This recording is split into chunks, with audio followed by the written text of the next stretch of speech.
Assalamualaikum warahmatullahi wabarakatuh. Waalaikumsalam warahmatullahi wabarakatuh. Bismillahirrahmanirrahim. Alhamdulillahi rabbil alamin.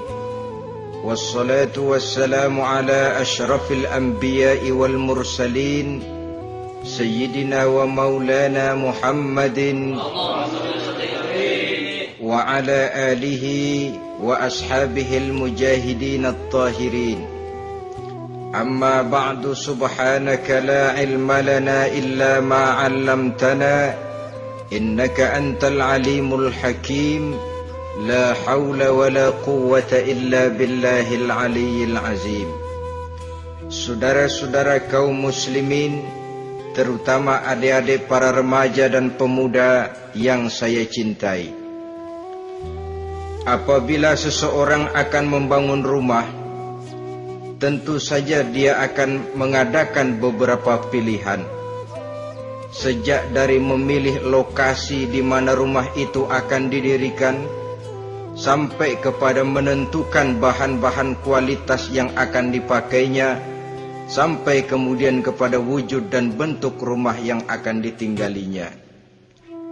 Demikianlah bahwa untuk membangun sebuah rumah yang hanya untuk menaungi kehidupan di dunia ini, kita mengadakan berbagai macam pilihan. Apalagi kalau kita akan membangun sebuah rumah tangga yang kita harapkan tidak hanya akan menaungi kehidupan di dunia ini, tidak hanya untuk kepentingan kita saja, tetapi juga untuk kepentingan anak cucu kita di belakang hari, termasuk sampai kepada hari akhirat nanti.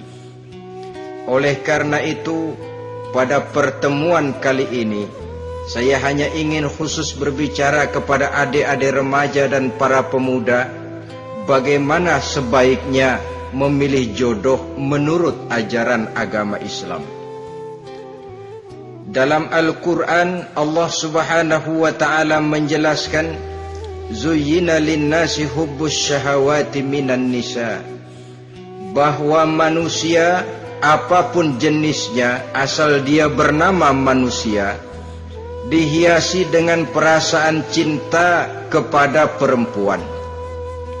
Jadi sejak dahulunya secara fitrah, laki-laki senang kepada perempuan, sebagaimana perempuan pun senang kepada laki-laki.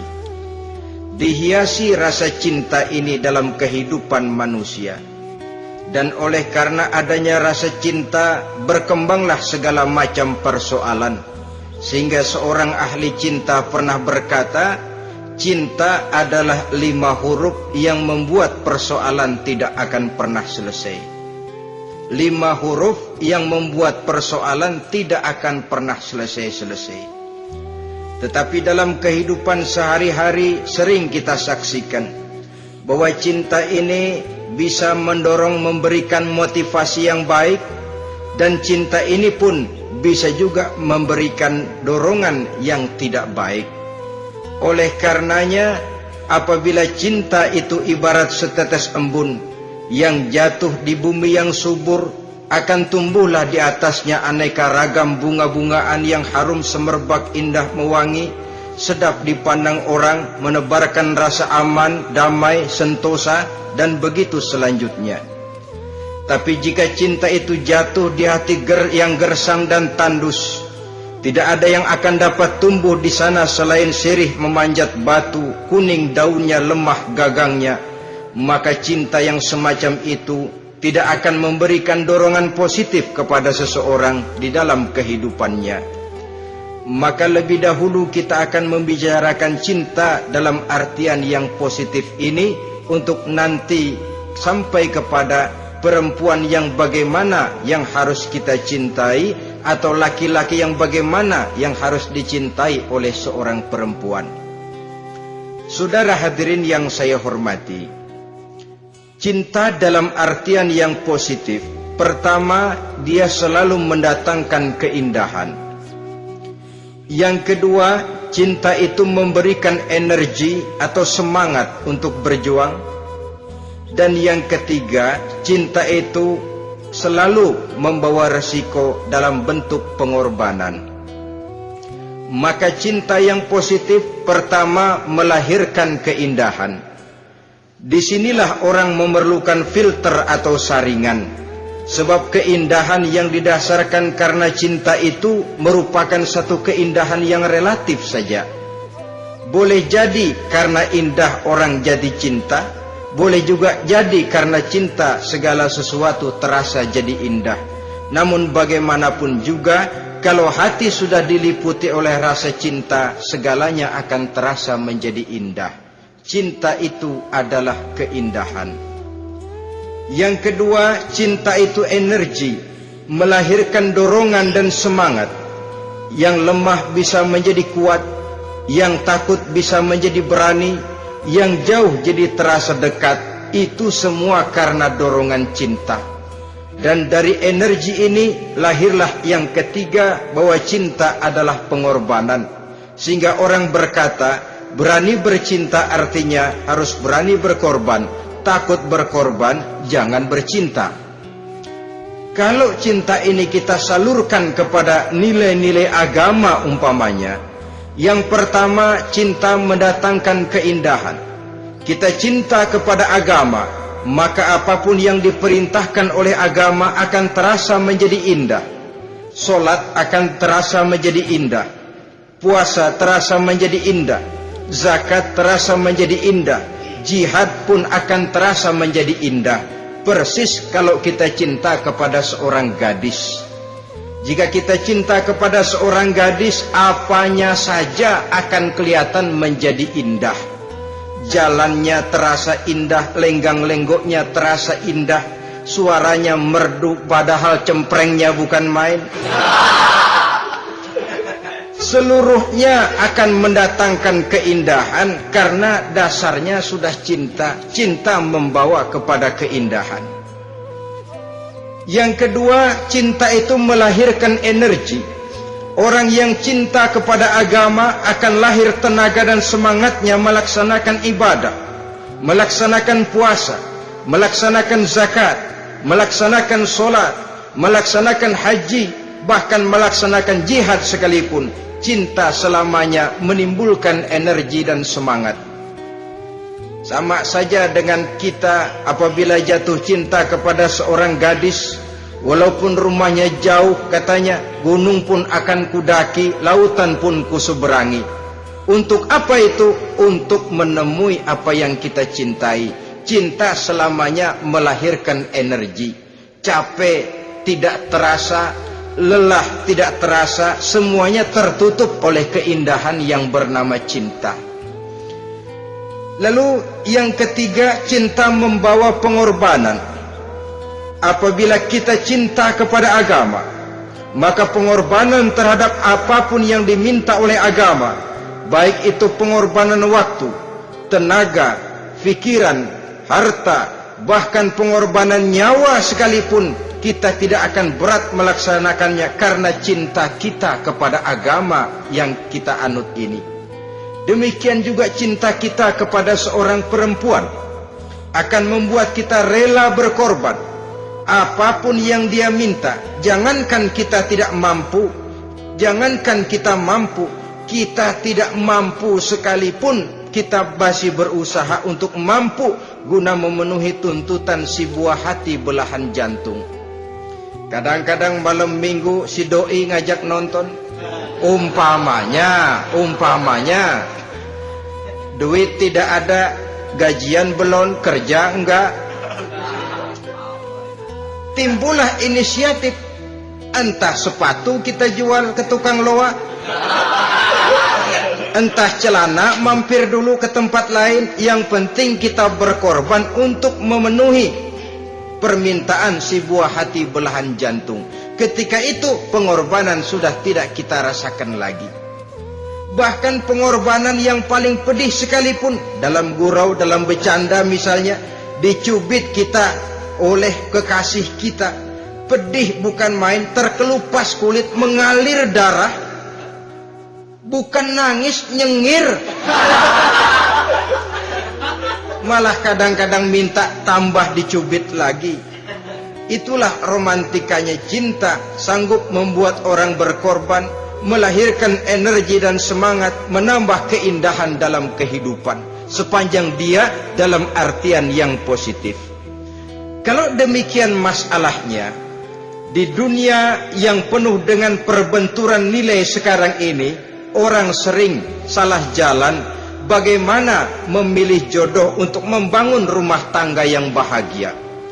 Jangan lupa bahwa membangun rumah tangga ini bukan hanya untuk 1-2 bulan, bukan hanya untuk 1-2 tahun, bahkan bukan cuma untuk kehidupan dunia, lebih daripada itu pun untuk menunjang kebahagiaan di akhirat. Oleh karenanya, memilih jodoh bukan satu hal yang mudah, bukan satu hal yang bisa dilaksanakan sambil lalu, tetapi memerlukan penelitian, memerlukan pengamatan yang mendalam. Apa petunjuk agama tentang itu? Dengan kata lain, bagaimana seharusnya seseorang memilih jodoh dalam kehidupannya? Ini tentu saja sumbangan moral buat adik-adik remaja dan para pemuda yang lagi kebingungan memilih jodoh, atau barangkali buat bapak-bapak yang kepengen nambah lagi.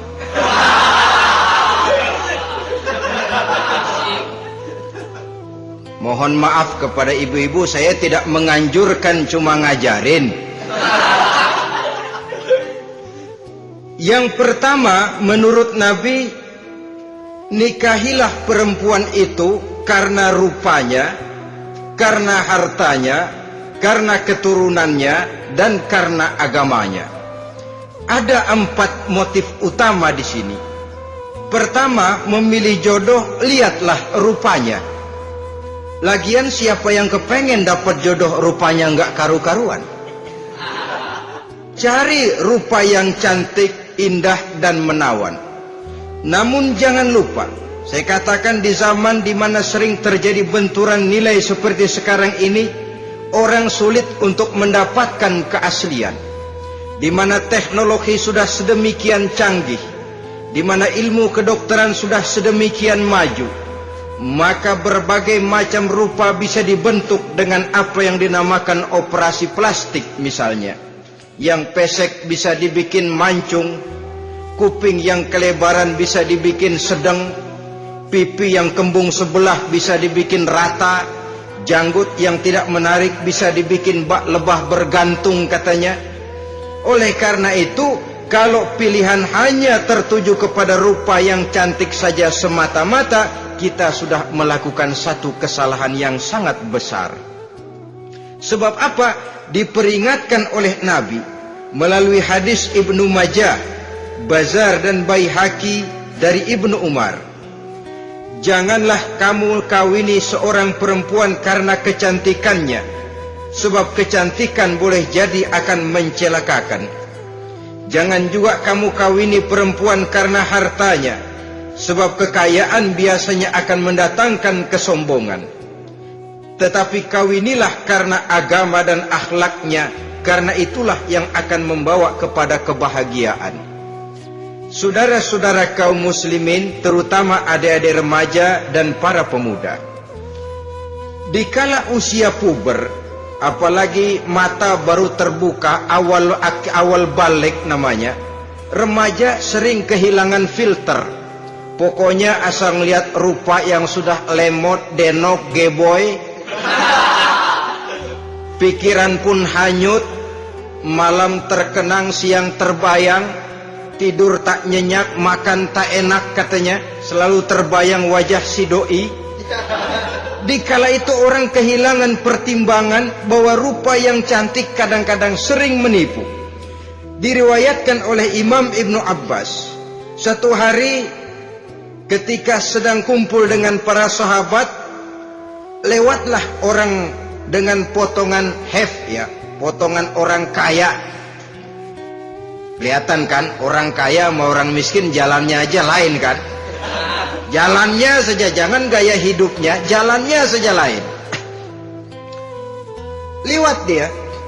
Rasul bertanya kepada seorang sahabat, menurut pendapatmu bagaimana orang yang lewat itu? Kata sahabat, oh, yang lewat ini ya Rasul, kalau dia meminang perempuan pasti diterima. Kalau dia menolong orang pasti berhasil. Kalau dia ngomong pasti didengerin. Kenapa? Orang kaya. Orang kaya ya Rasul.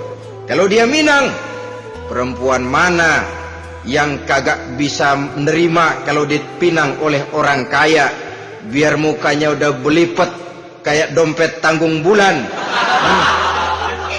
Kalau memang duitnya banyak, nggak kelihatan tuh muka yang belipet, yang kelihatan duit. Kalau dia nolong orang, pasti berhasil apa yang dia tolong itu.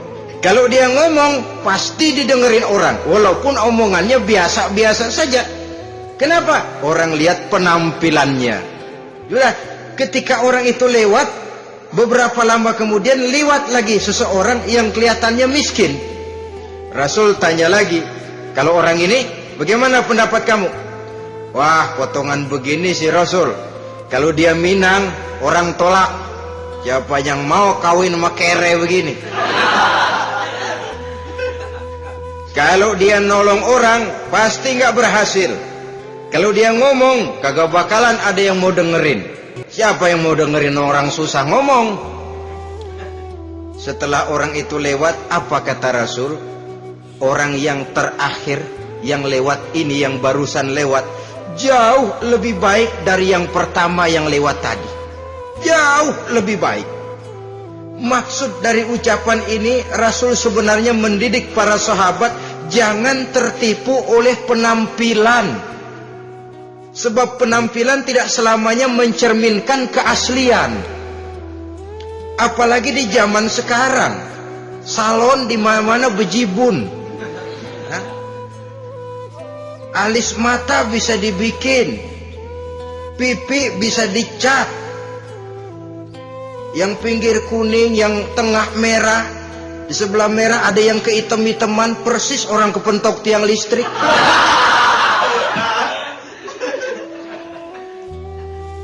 Kecantikan yang artifisial, kecantikan yang bukan alami. Karena itu silakan saja cari yang cantik, tapi jangan terpaku sampai di situ. Sebab kecantikan di samping dia mudah berubah oleh pergeseran masa dan pertukaran waktu, ternyata penampilan tidak selamanya mencerminkan keaslian. Lain hari seorang sahabat pernah mengadu, "Ya Rasul, ada apa? Inna imraati la turaddu yadul lamis." Ya Rasul, istri saya tidak pernah menolak tangan orang laki yang menjamahnya, mengajak salaman kepadanya. Apa jawab Rasul? Ceraiin aja. Tapi hati saya berat ya Rasul, saya cinta betul sama dia. Ya kalau hatimu berat, jaga dia baik-baik. Nah, dari riwayat ringkas ini kita ambil satu perbandingan. Memang punya istri berwajah cantik itu kadang-kadang si malakama kalau imannya tidak kuat. Si malakama, kita diemin aja, binal, makan hati, nggak aman, nggak tentram. Jangan-jangan saya berangkat ke kantor, dia ngompreng.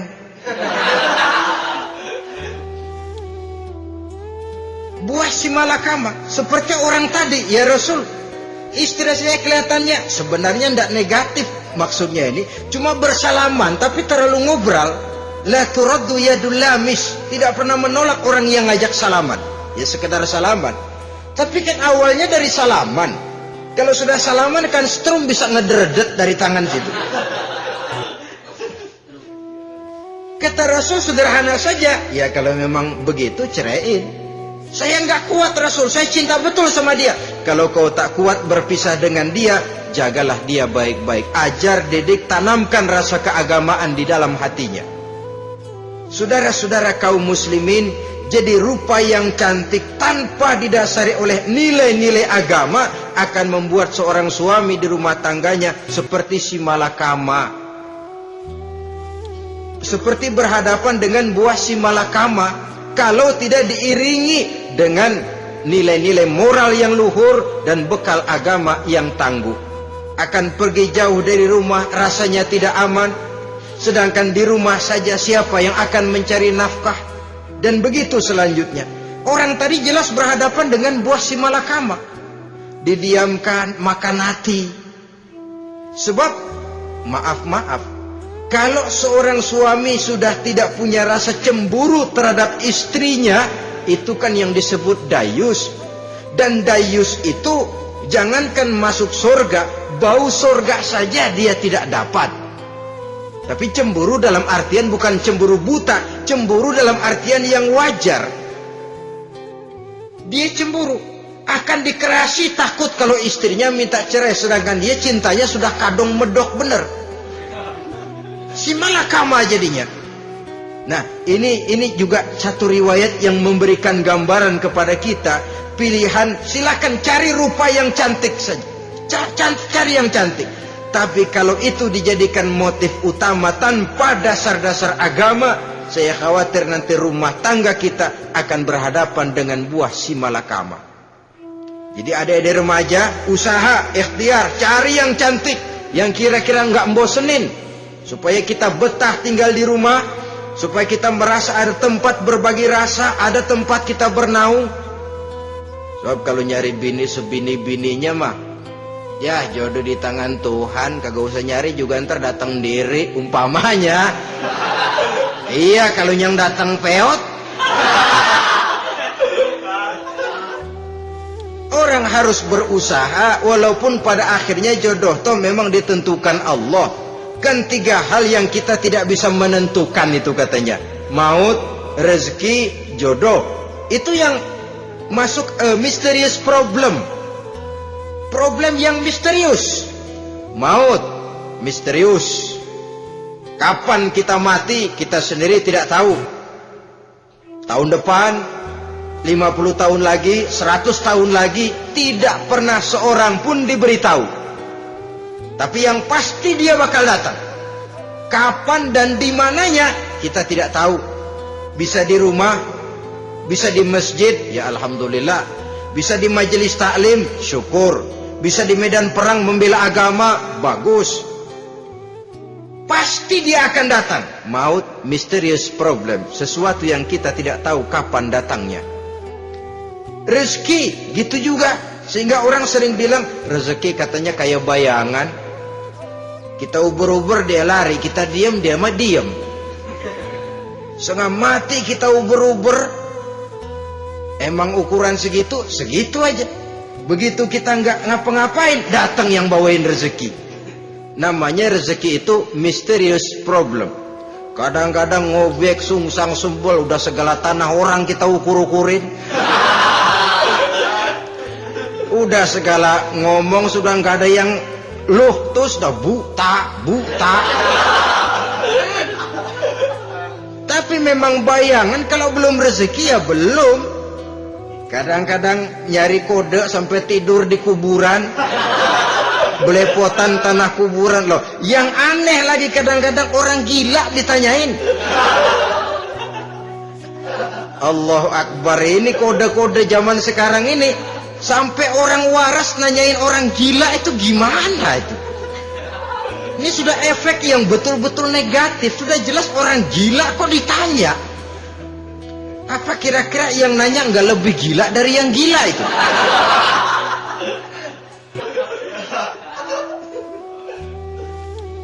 Saudara-saudara kaum muslimin, terutama adik-adik remaja dan para pemuda, jadi silakan saja cari rupa yang cantik, karena dia akan jadi tautan hati, buah hati belahan jantung, tempat kita berbagi rasa, tempat kita pulang dan tinggal di rumah tangga kita.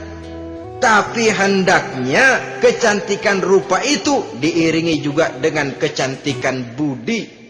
Karena itu cari rupa yang cantik. Ini pilihan utama. Yang kedua, kata Nabi, harta, cari yang kaya. Tetapi jangan lupa, jangan dijadikan pilihan utama. Karena kekayaan sering mendatangkan kesombongan. Apalagi kalau seorang pemuda mendapat istri orang kaya. hidupnya dimodali oleh istrinya, maka biasanya wibawanya sebagai seorang suami akan hilang. Akhirnya komando di tangan istri. Dikala itulah suami tidak lebih daripada prajurit yang taat kepada komando istrinya.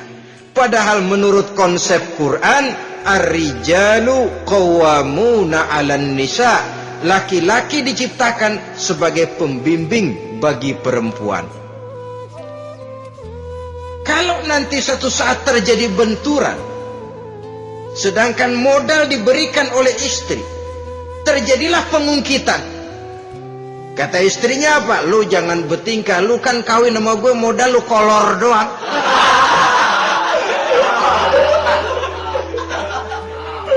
Kalau sekarang bertingkah silakan keluar rumah. Bawa seperti engkau datang dulu, jangan bawa apa-apa. Pergilah seperti engkau datang dulu kemari. Hilanglah wibawa seorang suami. Suami kalau udah digentak sama istri begitu, kelempuruk kayak ayam sampar.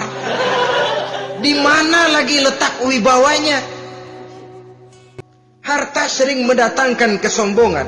Oleh karena itu, walaupun diperintahkan cari yang keturunan orang kaya, tapi maksudnya jangan dompleng. Sebab kepribadian seorang suami akan ditentukan oleh sifatnya sendiri. Keberadaannya ditentukan oleh karya dan perbuatannya sendiri. Itulah yang akan menampilkan kepribadian dia dalam kehidupan di masyarakat ini.